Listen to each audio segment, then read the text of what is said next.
अटकलों के बीच राहुल गांधी बिहार में फिर एक्टिव नजर आए। फिर बात की वोट चोरी की। दिल्ली की यमुना के छठ वाले घाट बिहार चुनाव का हिस्सा बनते दिख रहे हैं।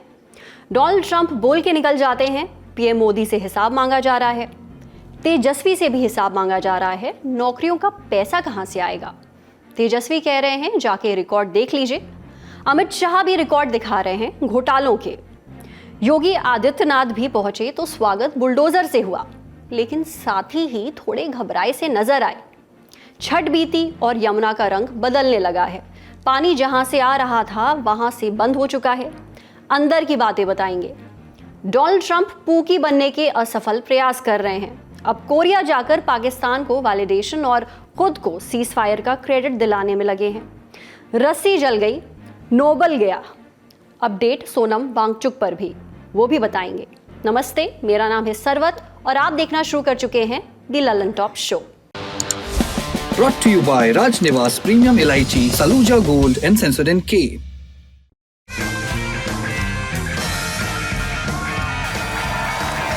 राजनिवास प्रीमियम इलायची, सोच जो करे राज। छठ पर्व के समापन के साथ बिहार में चुनावी रैलियां अपने पूरे रंग में नजर आने लगी हैं।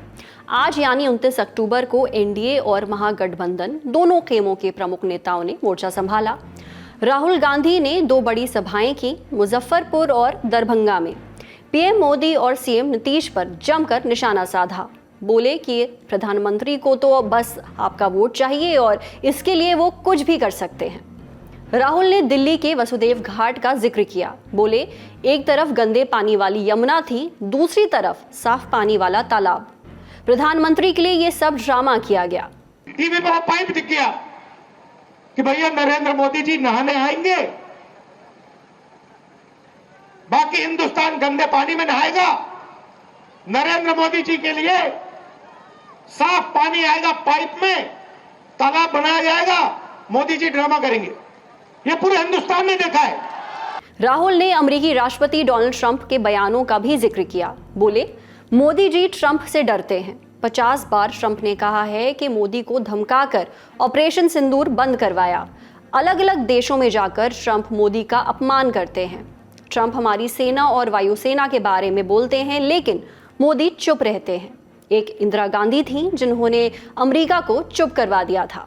मोदी जी तो ट्रंप से डरते हैं। 50 बार, सुनो, 50 बार अमेरिका के राष्ट्रपति ने बोला है कि मैंने नरेंद्र मोदी को डराकर ऑपरेशन सिंदूर बंद कराया। 50 बार बोला है।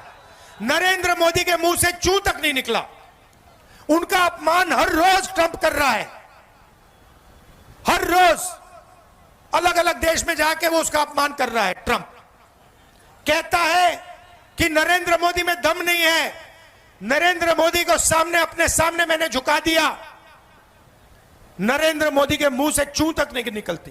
1971 के बांग्लादेश लड़ाई में इंदिरा गांधी ने कह दिया था अमेरिका के राष्ट्रपति से, साफ कह दिया था, हम तुमसे नहीं डरते। प्रधानमंत्री का वो मतलब होता है। दरअसल बीते कुछ समय से राहुल गांधी बिहार से दूर दूर नजर आ रहे थे। जिस दिन साझा प्रेस कॉन्फ्रेंस में तेजस्वी यादव को महागठबंधन का सीएम फेस घोषित किया और जब महागठबंधन का घोषणा पत्र आया, दोनों मौकों पर राहुल मंच पर नजर नहीं आए। हालांकि राहुल गांधी ने कथित वोट चोरी को लेकर शुरुआत में काफी आक्रामक अभियान चलाया था। आज एक बार फिर इस मुद्दे का जिक्र किया। ये भी कहा कि बीजेपी नीतीश कुमार को रिमोट से चला रही है। जिक्र अडानी का भी किया। बोले अमित शाह कहते हैं कि बिहार में जमीन नहीं है, लेकिन अडानी को 1 रुपए में दे दी जाती है। अमित शाह ने कहा कि जमीन की कमी है। कहा ना? अच्छा बताओ भैया, जमीन की कमी है तो अदानी को 1 रुपए में कौन सी जमीन दी जा रही है?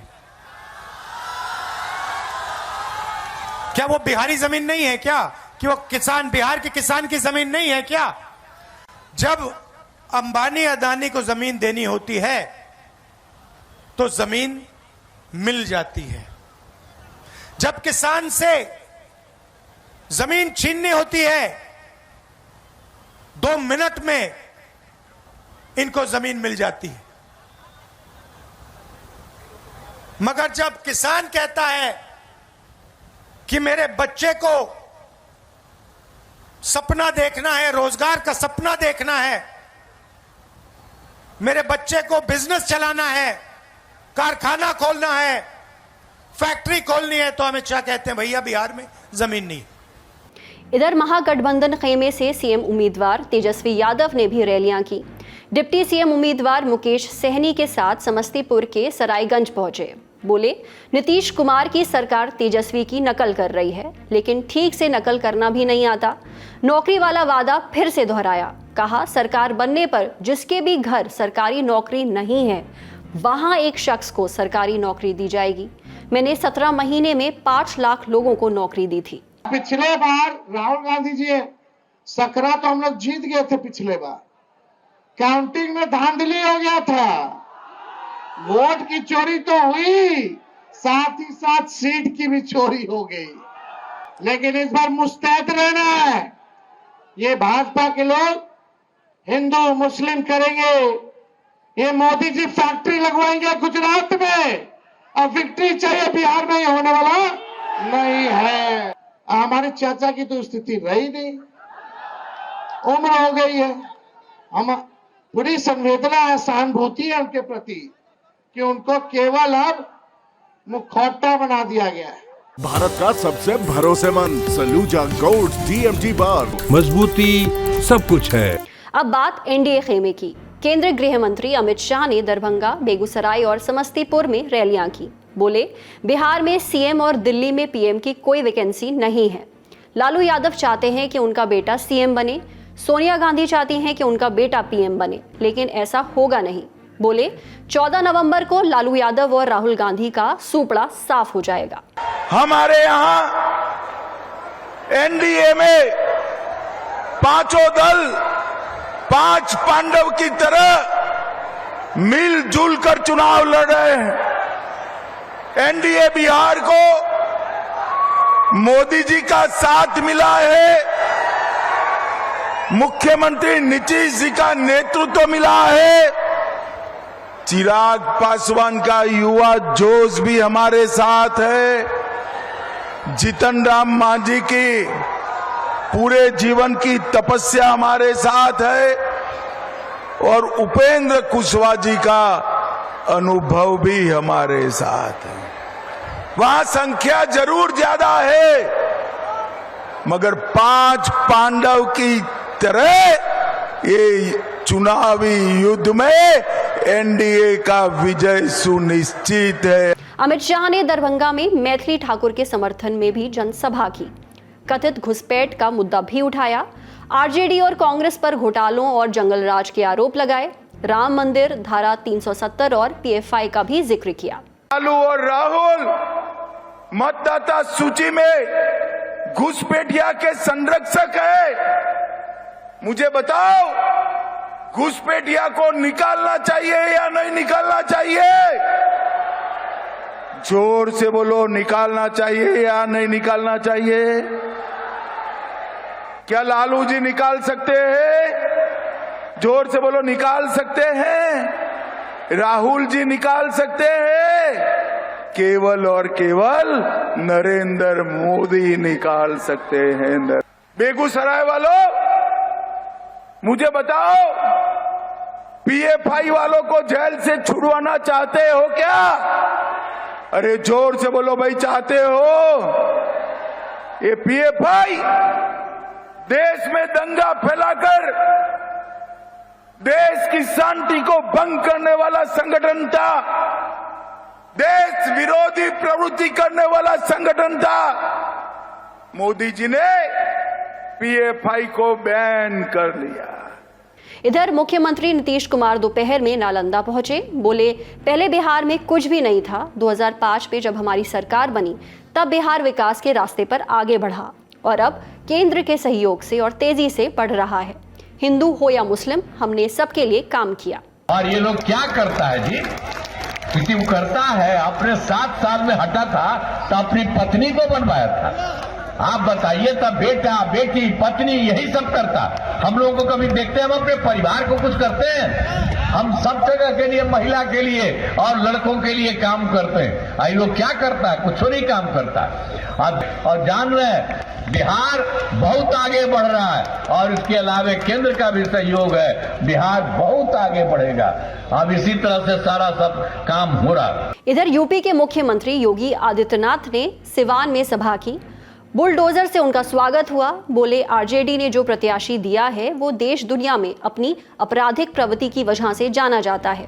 शहाबुद्दीन के बेटे ओसामा का जैसा नाम वैसा काम। योगी आदित्यनाथ ने बिहार चुनाव में राम मंदिर और औरंगजेब की भी एंट्री करवा दी।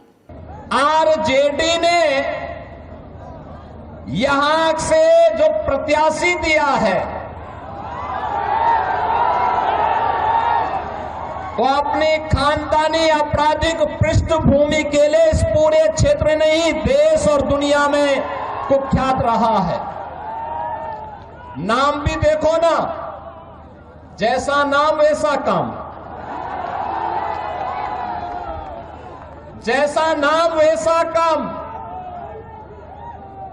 और बहनों और भाइयों, इसीलिए तो मैं कहता हूं, हमने यूपी के अंदर एक बात कही कि भाई देखो, अपराध और अपराधियों के प्रति जीरो टॉलरेंस, और जीरो टॉलरेंस के तहत आज आप देख रहे होंगे आरजेडी और उनके लोग आज भी अयोध्या में श्री राम जन्मभूमि पर भगवान राम के मंदिर का विरोध कर रहे हैं। वैसे अंदर खाने की खबर है कि नीतीश कुमार की पार्टी जेडीयू नहीं चाहती कि योगी आदित्यनाथ इस तरह की बयानबाजी करें।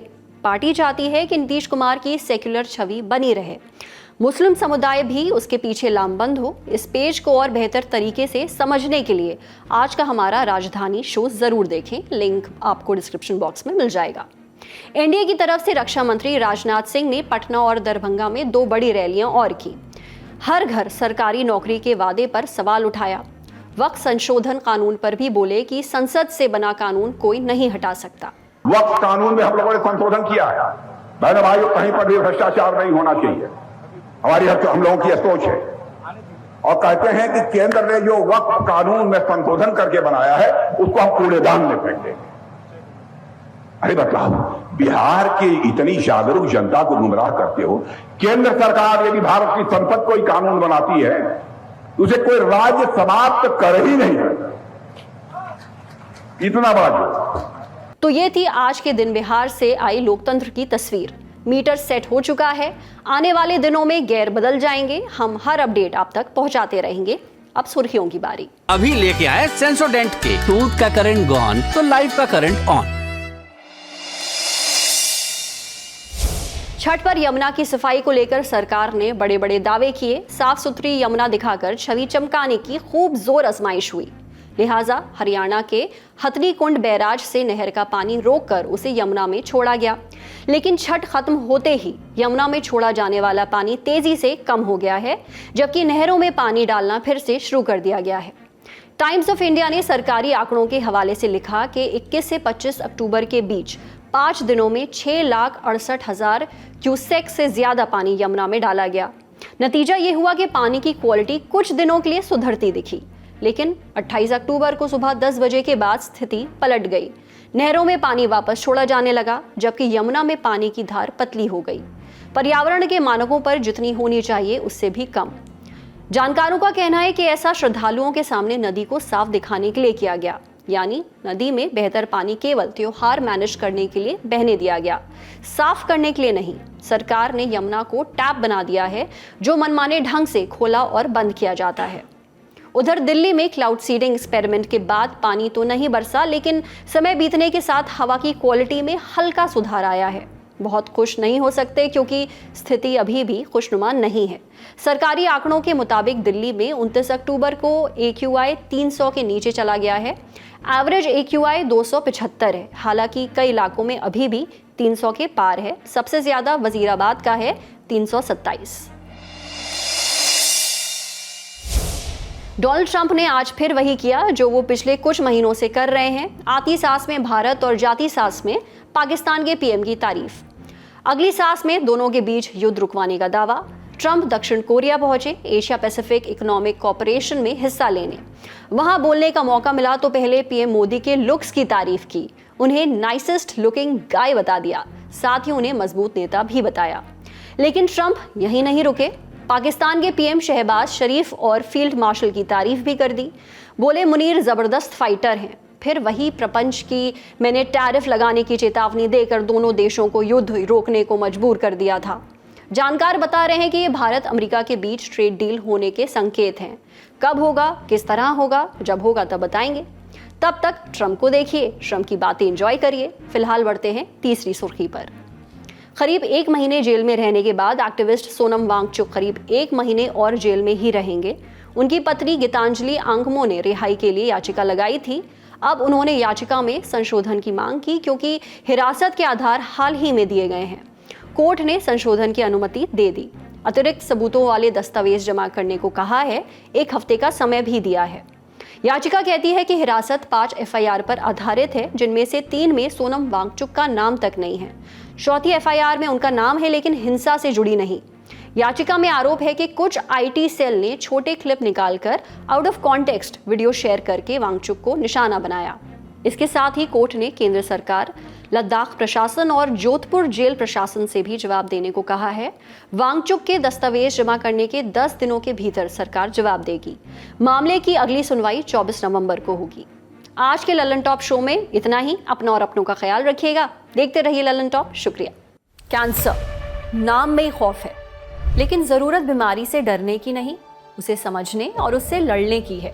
क्यों होता है ब्रेस्ट कैंसर, कौन सा टेस्ट कराएं और बच सकें तो बचें कैसे?